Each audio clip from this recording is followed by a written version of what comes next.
Halo semuanya, kembali lagi dengan saya Veronica Natali Sembel. Pada video ini saya akan menjelaskan sedikit tentang cara pembuatan sediaan gel atau metode yang ada dalam pembuatan gel, beserta juga dengan syarat-syaratnya dalam membuat sediaan gel.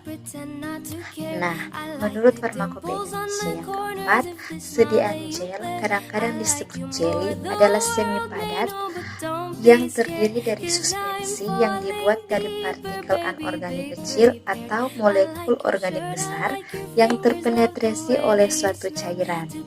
Berikut, gel umumnya merupakan suatu sediaan semi padat yang jernih, tembus cahaya, dan mengandung zat aktif yang merupakan dispersi koloid, mempunyai kekuatan yang disebabkan oleh jaringan yang saling berikatan pada fase terdispersi. Zat-zat pembentuk gel digunakan sebagai pengikat dalam granulasi, koloid pelindung dalam suspensi, pengental untuk sediaan oral, dan sebagai supositoria. Jadi secara luas, sediaan gel banyak digunakan pada produk obat-obatan, kosmetik, dan juga pada makanan. Baik, kita lanjut teori pembentukan gel. Teori pembentukan gel menurut Vargas pada tahun 1989, sifat pembentukan gel bervariasi dari satu jenis hidrokoloid ke hidrokoloid yang lainnya, tergantung pada jenisnya. Gel mungkin mengandung 99,9% air, tetapi mempunyai sifat lebihan seperti padatan, khususnya seperti elastisitas dan kekakuan. Metode pembuatan gel menurut Cristantio pada tahun 2010 dibagi menjadi dua metode, yaitu metode yang pertama, metode pelelehan atau fusion, yaitu di sini zat pembawa dan zat berkhasiat dilelehkan bersama-sama dan diaduk sampai membentuk pasta yang homogen. Dalam hal ini perlu diperhatikan stabilitas zat berkhasiat terhadap suhu yang tinggi pada saat pelelehan. Metode yang kedua yaitu metode trirurasi. Zat yang tidak larut dicampur dengan sedikit basis yang akan dipakai dengan salah satu zat pembantu, kemudian dilanjutkan dengan penambahan basis. Dapat juga digunakan pelarut organik untuk melarutkan terlebih dahulu zat aktifnya, kemudian baru dicampur dengan basis yang akan digunakan. Kita masuk pada syarat-syarat sediaan gel.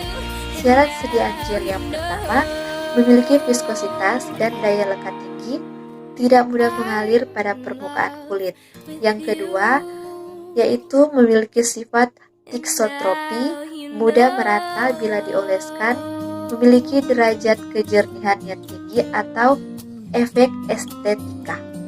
Syarat yang ketiga, tidak meninggalkan bekas atau hanya berupa lapisan tipis, seperti film saat pemakaian. Yang keempat, mudah tercucikan dengan air. Syarat yang kelima, daya lubrikasi tinggi. Dan yang terakhir yaitu memberikan rasa lembut dan sensasi dingin saat digunakan. Ini menurut formularium nasional. Kita lanjut pada mekanisme kerja sediaan topikal atau gel. Penetrasi gel mampu menembus lapisan hipodermis sehingga banyak digunakan pada kondisi yang memerlukan penetrasi seperti sediaan gel analgetik. Rute difusi jalur transfolikuler gel juga baik disebabkan kemampuan gel membentuk lapisan absorpsi. Nah teman-teman, sekian dulu ya video singkat saya tentang cara pembuatan gel atau metode-metode dalam membuat gel beserta dengan syarat-syaratnya. Semoga apa yang ada dalam video ini bisa membantu kita semua dalam menambah wawasan tentang pembuatan sediaan gel. Jika masih ada yang kurang atau tidak jelas, bisa langsung diklik atau bisa langsung komen saja. Dan seterusnya, semoga kita bisa kembali bertemu dalam video-video saya selanjutnya. Terima kasih.